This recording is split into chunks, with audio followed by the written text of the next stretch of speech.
Y vamos a cambiar de tercio después de la pausa y vamos a hablar con alguien muy especial, con un gran escritor, con un gran periodista, con alguien muy vocacional y al que queremos y admiramos mucho. Su último trabajo, David Felipe Arranz, escrito al raso, artículos político-festivos, 2007-2017. Voy a sacar las anotaciones porque ensombrece la belleza de esta recopilación de artículos. Bienvenido. Gracias, Cristina, es un placer a tu casa, volver aquí. A tu tierra. Un hombre que hace absolutamente de todo, entre otras cosas, enseñar a los futuros periodistas. Pues sí, sí.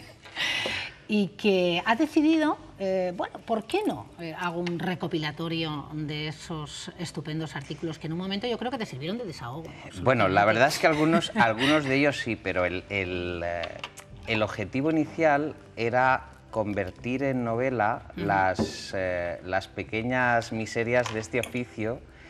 Y mi editor me dice, oye, ¿y por qué no, antes de la novela y de tus aventuras periodísticas, por qué no haces una recopilación de una década entera, ¿no? Y dije, esto es una barbaridad, yo no me sentía capaz. Y llamé a un amigo, a Luis Freijo, y le dije, oye, Luis, ayúdame porque yo es que no me da la vida, yo no me veo capaz 10 años. de una década mirar hacia atrás. Y él me dijo nada. Y en un mes el hombre me espigó algunos artículos y ahí están reunidos. Bueno, en Periodista Digital, El Imparcial, el Huffington Post, de Mariano Rajoy a Pedro Sánchez, pasando por el señor Iglesias, en fin. Sí. Sí, pues unos más queridos que otros. Sí, yo creo que queridos, yo creo que ninguno, porque yo creo que hay un sentimiento en la sociedad española de que la clase política no nos representa bien, de que todos han incurrido en mentiras, en contradicciones, en corrupciones dentro de sus distintos partidos. Bueno, quizá el que está más limpio pueda ser Ciudadanos, ¿no? Pero hay un sentimiento de no representatividad, ¿no? Y en estos 10 años se ve un poco ese viaje de un arco político que al final tiene demasiados parecidos entre sí. O sea, no podrías decir, bueno, hay un partido que es la gran esperanza de España y del ciudadano. No, o sea, la gente está muy despistada, cada vez hay más voto en blanco, con el discurso en sus intervenciones nadie se cree lo que dicen jamás. Entonces hay un sentimiento de desafecto y desapego hacia la política, cosa que es muy peligrosa para la salud democrática de un país. Es decir, un ciudadano y un votante que no se siente identificado con sus representantes políticos y que delega el voto o lo descansa quizá en los mayores que, bueno, siguen yendo a votar y que concentran el voto del bipartidismo PP-PSOE, es decir, los mayores. Nuestros mayores siguen siendo, y los más jóvenes, yo hablo mucho con mis alumnos, pues que no van a votar. Y lo peor de todo, es que Cristina, que no les importa ni su futuro sanitario, ni quién les va a montar planes de estudios en la educación para sus hijos, ni las prestaciones sociales. O sea, eso es tremendo. Es muy preocupante, es muy preocupante. Entonces, bueno, se aprecia perfectamente eso, ¿no? Y sobre todo los debates políticos que hemos visto en televisión que daban vergüenza ajena, las contradicciones, los virajes que hacen en sus programas, cómo la corrupción, que principalmente es un asunto que a los españoles en las encuestas del CIS les preocupa más, pues luego resulta que tampoco es un asunto que veas una fácil solución, ¿no? O sea, que estamos en una especie de posverdad de estas que le gusta a Donald Trump, pues bastante loca y pesadillesca. ¿Y esto con humor se sobrelleva mejor? Sí, porque yo creo que lo mejor de todo es primero reírse de uno mismo y reírse de los tropiezos vitales y de las esperanzas frustradas y de las zancadillas porque quizá la verdad es que lo que se vive es trágico, pero a esa tragedia hay que meterle humor.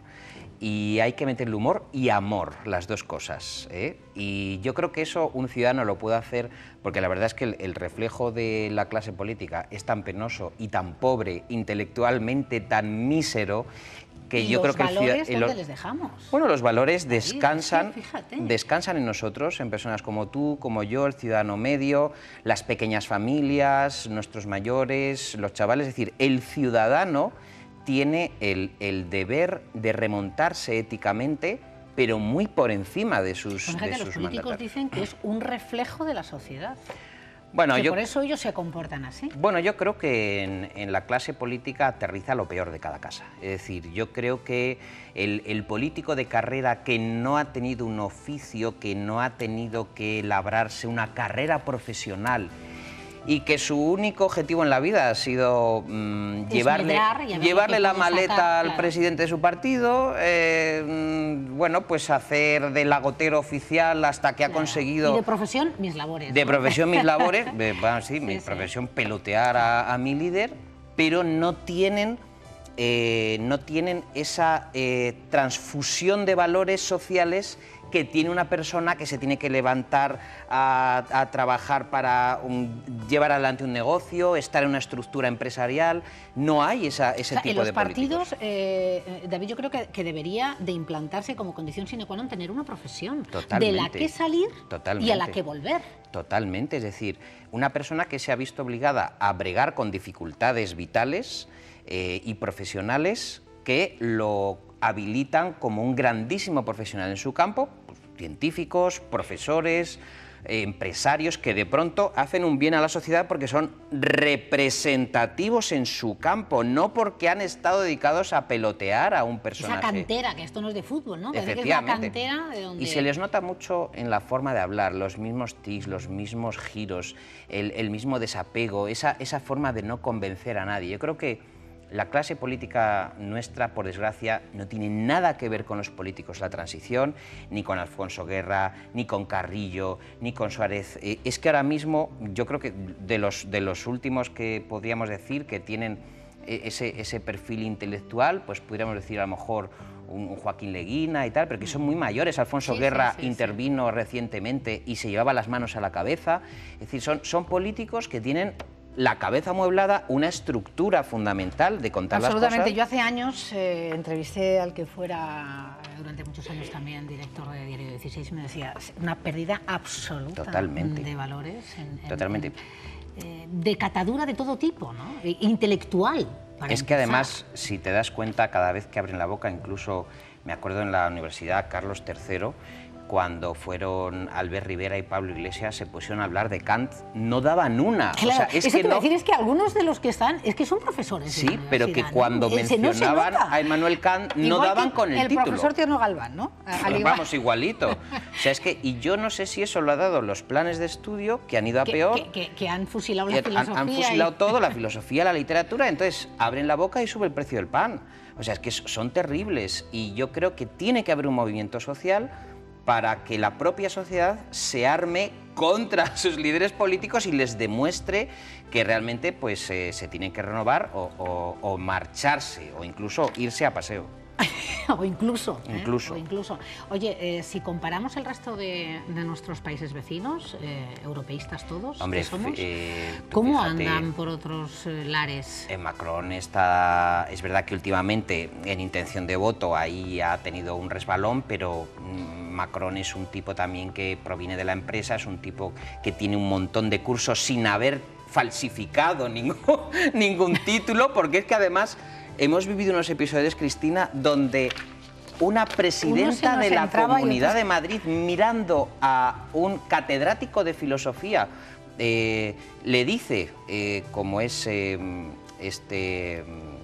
bueno, el líder del PSOE, ahora no me sale, bueno, catedrático de filosofía, que le dice en su cara, en la Asamblea de Madrid, le dice, bueno, es que yo he leído mi máster delante de un tribunal y te miente a la cara. O sea, es que es de vergüenza, pero son mentirosos compulsivos. O sea, es que ya llega un momento... Y además, ¿para qué, no? Quiero decir, si tampoco bueno, sí, era exigible... Claro, pero tampoco era exigible un máster para que hubiera sido una buena delegada del gobierno, pues, que pinta bien, ¿no? Ángel Gabilondo, que no me salía. Cuando miente Ángel Gabilondo en su cara al gran representante de la comunidad académica y universitaria, y ha sido muy grave porque él le pedía cuentas de su formación académica y ella le miente. ¿Por qué?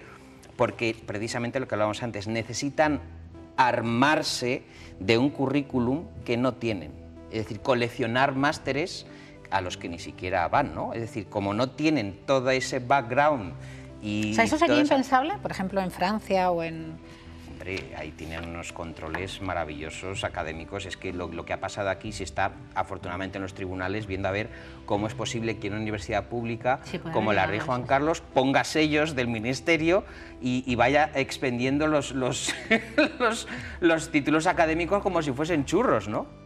Como una expendedora de tabaco, es una cosa terrible, es muy deficiente. Yo tengo mucha más esperanza en los españoles que en nuestros políticos. O sea que has decidido hacer este libro que me parece delicioso, o sea, se lo recomiendo a todos ustedes, porque la ciudadanía tiene que saber más lo que ha ocurrido en los últimos 10 años para que no se continúe en esta... Y tiene que saber por qué, por ejemplo, las causas por las que un político finalmente es enchironado, por qué otros salen de la cárcel tan rápido, por qué a lo mejor un ladrón ¿Por qué se condonan unos a otros? Claro, ¿no? o un pobre chico que roba 2 borricos en Sevilla acaba en Chirona y un político que roba millones no. Sobre todo porque los bancos, o sea, me encanta, además la frase la tengo por aquí apuntada porque es que me parece increíble, ¿no? Los banqueros lloran, pero menos. Los banqueros también lloran, pero menos que el resto, claro. De hecho, con lo que es inexplicable es que en los países nórdicos dejen hundirse a la banca y a la caja de ahorros que ha hecho mal su gestión y no haya pasado nada, y en Europa se le inyecte dinero y se le resucite, es decir, personas que han delinquido, consejeros de cajas de ahorros que han estafado y que han vaciado los ahorros de esos clientes. Bueno, pues aquí lo que además se les hace es insuflarles un rescate, o sea, que es una cosa absolutamente surrealista. Y el ejemplo de Noruega fue, no, se acabó, se cerraron esos bancos, claro, y ya está. Y el Estado ayuda a esas familias que tenían sus ahorros para que no queden en descubierto, ¿no? Entonces esto... Pues, o sea, que aquí en España entendemos lo que queremos. Entendemos que el poder económico, la Troika, el Fondo Monetario Internacional, el Banco Central Europeo, Christine Lagarde son los que marcan la pauta, pero da igual que esté el PP en el poder que en el PSOE, es decir, ¿cómo es posible que la sociedad española se rija por un timing que viene de Berlín? O sea, es que no tiene ningún sentido esta obediencia ciega a los dictámenes. La Unión Europea, por supuesto que es unión, pero tiene que haber una articulación particular de cada nación, y sobre todo en materias económicas, igual que es surrealista que hayamos tenido de ministro de Economía a un señor que venía de inventar las hipotecas basuras en Europa,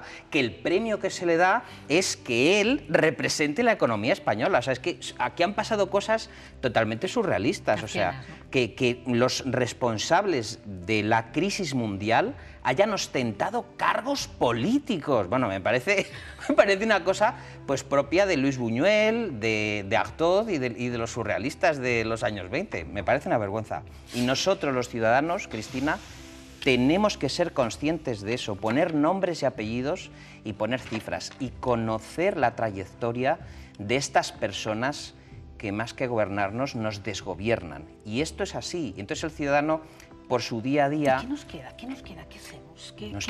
Nos tenemos a nosotros, nos tenemos a las familias, tenemos la sociedad civil, tenemos representantes que no pertenecen a la casta política. O sea, el ciudadano tiene que conocer en profundidad a sus gobernantes. Lo que pasa es que el día a día le devora. Es decir, el trabajo es muy duro, llegar a casa destrozado, pues lógicamente, como nos dicen, pues yo quiero poner un programa que sea de esparcimiento, pero no me interesa que me cuente las cosas. Pues hay que conseguir a través del periodismo contarlo. Y yo soy muy partidario de hacer un tipo de periodismo que sea ese contrapoder, porque ese era el origen del periodismo, por eso tú y yo hicimos esta carrera, es decir, para controlar los abusos de poder de los poderosos, ¿no? Porque... Y que buena parte de lo que sabemos nos dicen de todo, pero es por los medios de comunicación. Claro, nos dicen de todo, pero nos dicen de todo porque somos incómodos, claro, es decir, porque que se cuenten estas cosas en un programa libre, de opinión libre, pues va a molestar unas cuantas personas, pero estamos contando la verdad, es decir, estamos diciendo, bueno, señores, vean un poco de esparcimiento y de diversión. De entretenimiento, que está bien, pero también conozcan. Pero sean conscientes de quiénes son sus gobernantes en todo momento. Y esto a través del periodismo se logra, porque en realidad nosotros somos los únicos que lo contamos, ¿no? Y un periodista callado pues es una lucecita menos en el juego de la democracia, ¿no? Y eso es muy importante. Qué bonito. Ya te lo digo. Oye, pues me quedo con eso, me quedo con que te veo muy poco. Me recordabas hace nada el tiempo que ha pasado desde hace demasiado tiempo. Demasiado tiempo, y eres un lujo para esta unidad, para este programa, para mí. O sea que te quiero ver más a menudo. Claro que sí, yo aquí vendré mucho. Gracias, y enhorabuena por escrito al raso, insisto, ténganlo, porque releerlo es un placer. Vamos a nuestras fotos, a ustedes, a los telespectadores, a nuestros vídeos que les unen con este programa. ¿Cómo participar? Véanlo. ¿Quieres participar con nosotros de tus momentos especiales? Envía las fotografías o vídeos de ese maravilloso viaje, de tus reuniones familiares o de aquello que te hace sentir orgulloso y sacar pecho al WhatsApp del programa 682 787878. En Vamos a ver, queremos disfrutar de ellos. Un cielo completamente despejado desde Salamanca. Es la foto que elige Mari Carmen Rodero para nuestro programa Vamos a ver. Javier Álvarez, desde Aldea Mayor de San Martín, en Valladolid, nos enseña un bonito estanque con una familia de patos a remojo. Blanca Sevilla, desde Soria, nos manda una bonita foto de la ermita de San Saturio. Sin duda una foto espectacular. Lourdes Gómez Miguel Áñez, desde Mozoncillo, en Segovia, nos enseña un día muy despejado. Seguro que hacía muy buena temperatura. Isabel San Juan, desde Puebla de Yeltes, en Salamanca, nos enseña un precioso pueblo llamado San Martín del Castañar. Adelia Segundo, desde nuestro querido Maillo, en Salamanca, nos enseña Fuente Buitrera, a medio camino entre su localidad y la Peña de Francia. Pilar Sánchez, desde Arenas de San Pedro, nos envía esta bonita foto durante uno de sus paseos.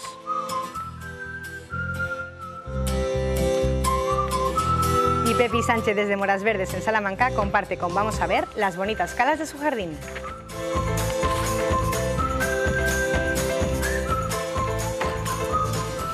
Bueno, Natalia B., bienvenida. Gracias. Experta en comunicación no verbal.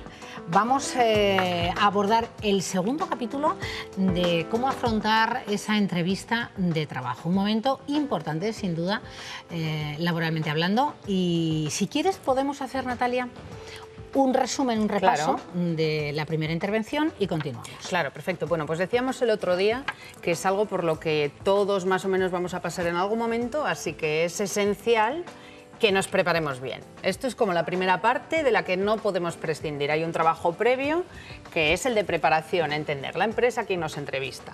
Una vez que hacemos ese trabajo previo, sabemos que tenemos la capacidad de poder imaginar esa entrevista, ponernos en ese día desde un punto positivo, ¿no? Para evitar miedos, nerviosismos, ansiedad anticipatoria, imaginar al entrevistador pues tan normal como tú y como yo, una persona normal y corriente. Y a partir de ahí empezaban las elecciones. ¿Qué me pongo? Hablábamos el otro día, ¿te acuerdas? Viendo. Sí, perfecto. Y el otro día decíamos que depende de ese trabajo empresa, previo, de lo que vamos de que aspiramos, ¿no? De quién nos va a entrevistar, de cuál es el puesto de trabajo, es más o menos creativo y entonces se permite más o menos libertad en la ropa o hay que ir más serio. Y decíamos también que es esencial no disfrazarse, ¿te acuerdas? Sentirnos cómodos. Claro, hay que sentirse cómodo y manejando la indumentaria, ¿no? Que es un canal de comunicación muy importante, la apariencia. Que no nos pueda. Eso es, que no nos sintamos ahí incómodos, que nos vayamos a levantar con los tacones y no sepamos andar de repente o que la corbata nos ahogue, ¿no? Entonces, para remediarlo, ensayar con ello, que es una opción, ¿verdad? Que forma parte de la preparación. Luego hablábamos de si hay que ser puntual o no ser puntual. Sí, que ahí me pillaste. Sí, porque claro, de inicio todos decimos sí, y yo dije no. pero con truco. Claro, a anticiparse, me dijo, no, igual. Claro, con truco, llegar antes, unos 20 minutos antes, para evitar el estrés de perder el autobús o encontrar un atasco si voy en el coche, o no encontrar el edificio, o no encontrar aparcamiento. Entonces, evitar esa ansiedad previa, por un lado, y por otro, ¿te acuerdas que hablábamos de imitar las poses de poder? La postura de John Wayne. John Wayne, sí, que la tendremos por ahí. Claro, por ahí andaba. O de una superheroína o un superhéroe tipo Superman, ¿no? Porque creernos esto es creérnoslo. ¿Por qué? Porque el cuerpo influye en la mente influye en el comportamiento influye en el resultado, ¿no? Tenemos una mente predispuesta para tener poder y comernos el mundo y nos lo comemos. Es mucho más fácil que nos lo comamos. Entonces, luego hablábamos también de si es bueno ensayar los movimientos, ¿no? Ya que tenemos que hacer un trabajo previo y decimos ensayar con la ropa, con la indumentaria, ¿sería bueno ensayar los movimientos? Y yo decía, no. ¿Por qué?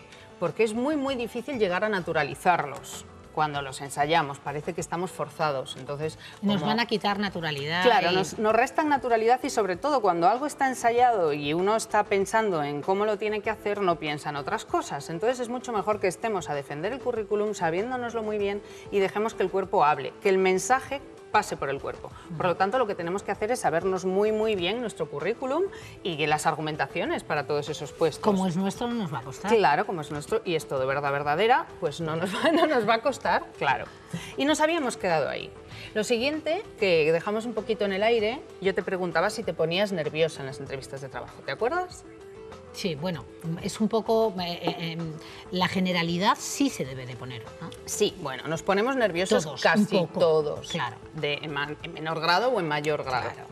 La cosa es, decíamos también el otro día ya, que un poquito de nervios está bien porque te mantienen alerta y mejoran tu capacidad de respuesta, eres más rápido, estás más atento a lo que te dicen, pero un poquito, que no nos dominen. ¿Qué pasa cuando nos dominan? Que es cuando son más evidentes y se nos notan mucho. Va a pasar algo porque un entrevistador o una entrevistadora... Veíamos una foto que sudaba el hombre, parece que se había metido en una piscina. Claro, mírale. claro, porque los nervios tienen respuesta fisiológica y la respuesta fisiológica comunica, manda un mensaje no verbal. Cuando vemos a alguien así, ¿qué pensamos? Pasa palabra. Yo, otro por Dios, porque se está muriendo, se va a se deshidratar. muere, se va a deshidratar.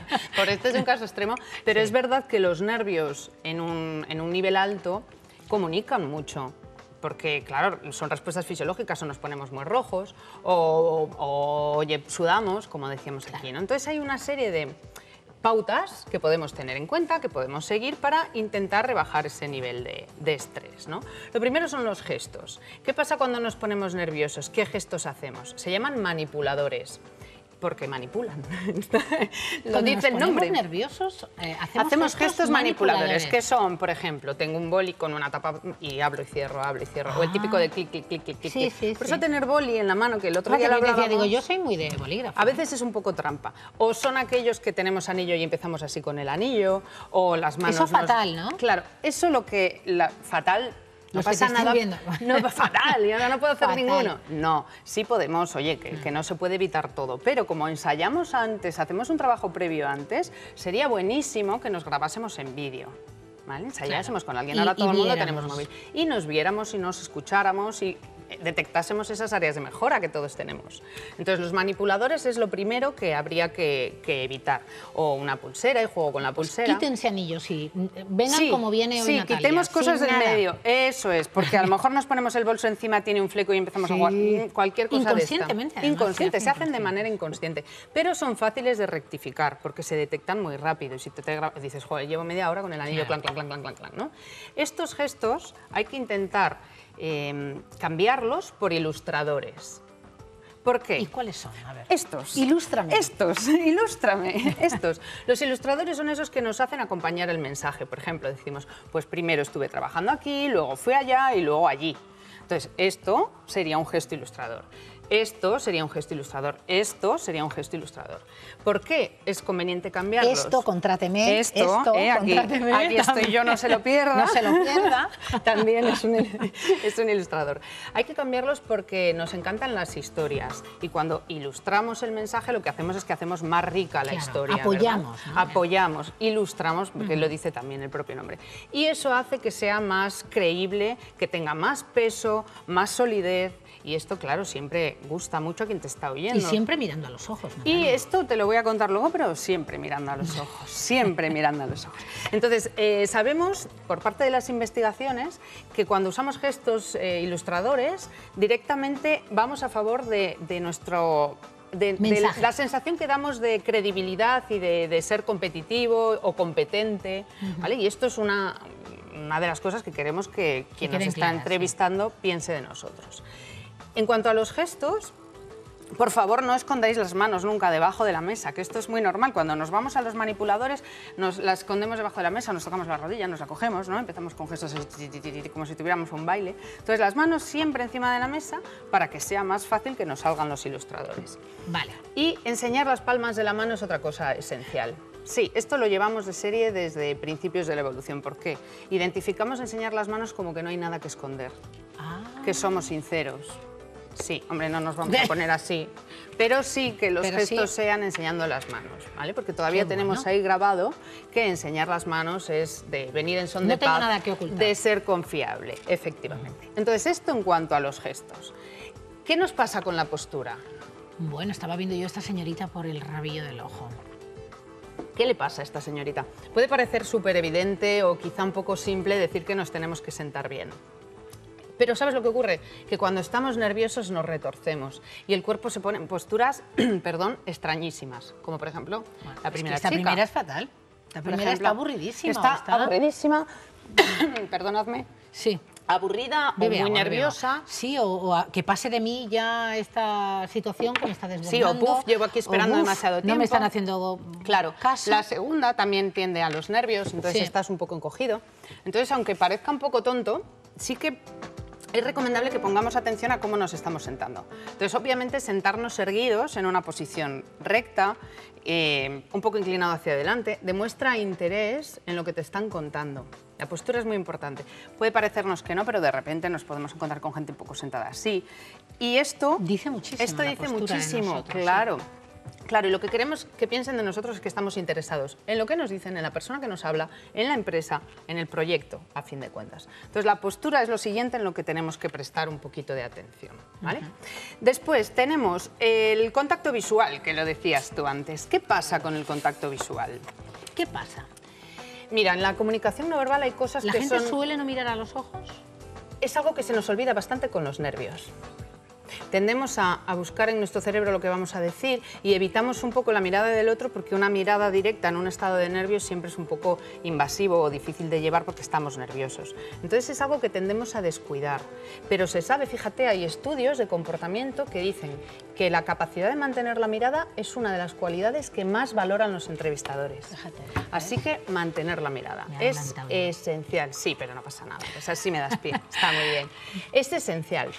Pero cuidado, ni mucho ni poco ni todo lo contrario. Claro, tampoco. Claro, ¿qué pasa cuando miramos todo el rato? Claro, sí, y realmente nos sentimos mal, nos intimida. Sí, ¿no? Entonces, tanto el exceso y el defecto, pues es malo, ¿no? Hay que mirar a los ojos, tener en cuenta que en algún momento puede recurrir a girar la mirada, no pasa nada. Pero sí que nos acordemos de mirar a los ojos, hacernos la pregunta de, ¿yo miro a los ojos?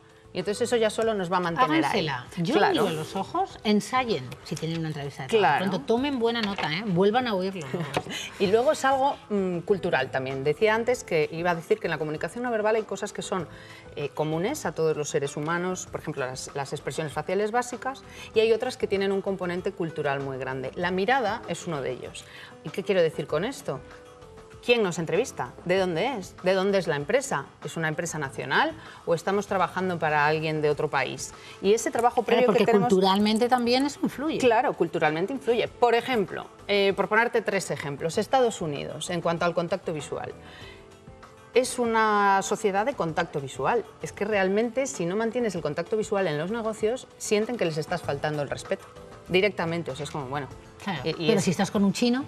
Pero si estás con un chino, ¿qué pasa con un chino? Que no miran a los ojos. Claro, claro. Que para ellos, claro, señal de respeto es no mirar a los ojos, por ejemplo. Entonces, si la empresa es china, pues cuidado, porque igual nosotros creemos, no, si a mí me ha dicho Natalia que tengo que mirar a los ojos, claro, y este chino se me está revolviendo. Lo primero que hay que hacer los deberes y saber para quién trabajamos y cuál va a ser el trabajo. Efectivamente. Claro. Y por poner un ejemplo intermedio, por ejemplo, los británicos mantienen el contacto visual al empezar, pero luego lo evitan, lo suelen retirar, porque ellos mantienen contacto visual cuando hay una relación más de proximidad. Entonces luego miran más o menos como por las mejillas para no invadir, sienten que es un poco invasivo. Entonces, resumiendo con lo del contacto visual, por favor, haced el trabajo previo que hay que hacer los deberes. ¿A quién vamos a mirar? ¿A quién vamos a mirar? Eso es. La sonrisa. Oh, claro. La sonrisa. ¿Qué dice? ¿Qué nos Gana comunica todo. la expresión facial de alegría? ¿Qué dice? Gana todo. Fíjate me qué dice. sonrisa. Claro. ¿Y Claro. qué nos está diciendo esta sonrisa? Contrátame. Contrátame, ¿eh? Si soy la alegría de la huerta. Claro, te lo voy a hacer todo súper fácil. No, fíjate, la sonrisa es de las expresiones faciales, de las emociones, de la expresión de las emociones, más importante para nuestra evolución como seres humanos, porque con la sonrisa empezamos a ser capaces de hacer grupos y entendernos en grupos. Se sabe que hay neuronas específicas que la reconocen, que Sí, son las sí, neuronas sí. espejo. ¿Y qué hacen esas neuronas? Cuando tú sonríes, ¿qué pasa? Que provocas en el otro. Que te lo mismo. devuelven la Claro. sonrisa. Claro, pones en un estado de bienestar, de entendimiento, de conciliación. Entonces, por favor, no nos olvidemos de sonreír. Claro, pero fíjate, igual que ocurre con lo gestual, también con lo que hablamos, con cómo miramos, con cómo nos... O sea, producimos en el otro lo que nosotros... Claro, proyectamos. irradiamos, Y ¿no? decíamos con lo de las posturas de John Wayne el otro día que la comunicación no verbal influye en la reacción del que nos escucha, del de enfrente, pero también Y en en la nosotros. nuestra propia. Entonces, si sonreímos, vamos a estar de mejor humor, más relajados, va a contribuir a que bajemos ese nivel de estrés, de nervios, que al final es lo que queremos, ¿no?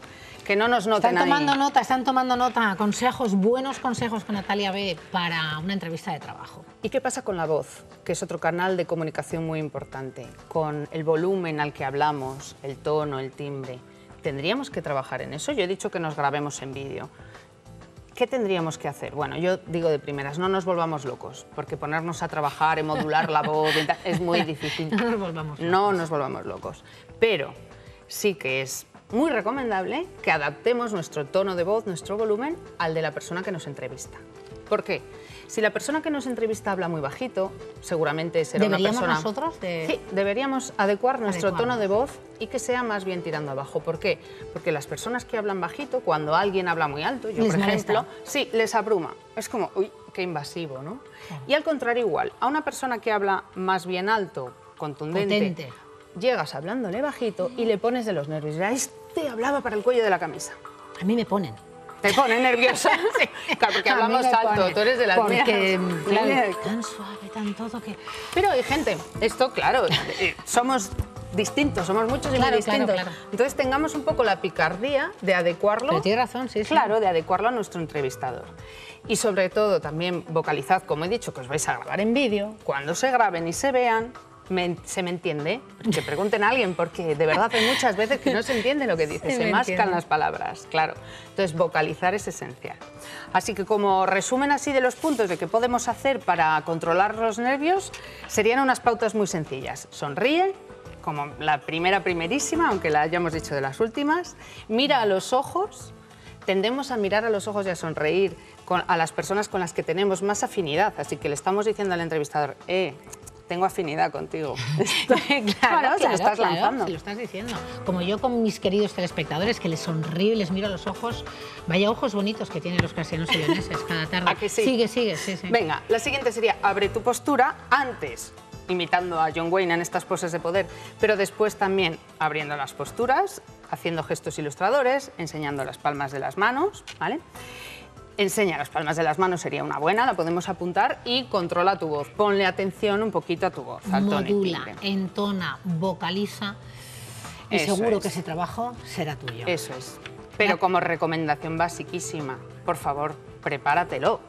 Por favor, hay que hacer los deberes. Hay que hacer los Natalia, deberes. como les hacemos aquí. ¿Has visto? Nos vemos la próxima semana. Venga. El tema. ¡Ay! Ya veremos, Sorpresa, sorpresa. sorpresa. Ay, estaba yo mostrando las manos. Ay.